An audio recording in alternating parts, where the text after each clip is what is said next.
மேற்பட்ட மக்கள் இருக்காங்க. இன்று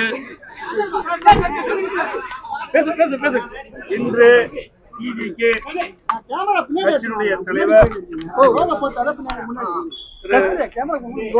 விஜய் அவர்கள் கரூரிலே பொதுக்கூட்டத்திலே பேசிக் கொண்டிருந்த பொழுது கூட்ட நெரிசல் ஏற்பட்டு மூச்சு திணறி பல பேர் இறந்துள்ளதாக செய்திகள் வெளிவந்துள்ளன.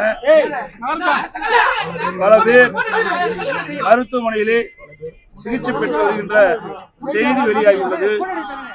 இது மிகுந்த அதிர்ச்சியை ஏற்படுத்தியுள்ளது, மிகுந்த வேதனையும் ஏற்பட்டுள்ளது.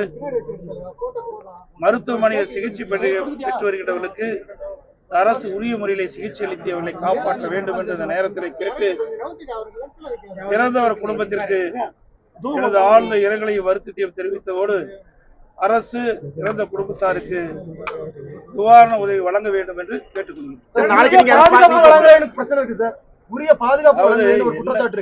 செய்தியில் தான் நான் பார்க்கணும் ஒழிய என்ன நடந்தது என்பது எங்களுக்கு முழுமையாக தெரியாது. இந்த ஊடகத்தில் வருகின்ற செய்தியின் அடிப்படையில் தான் இந்த கருத்தை சொல்லியிருக்கிறேன்.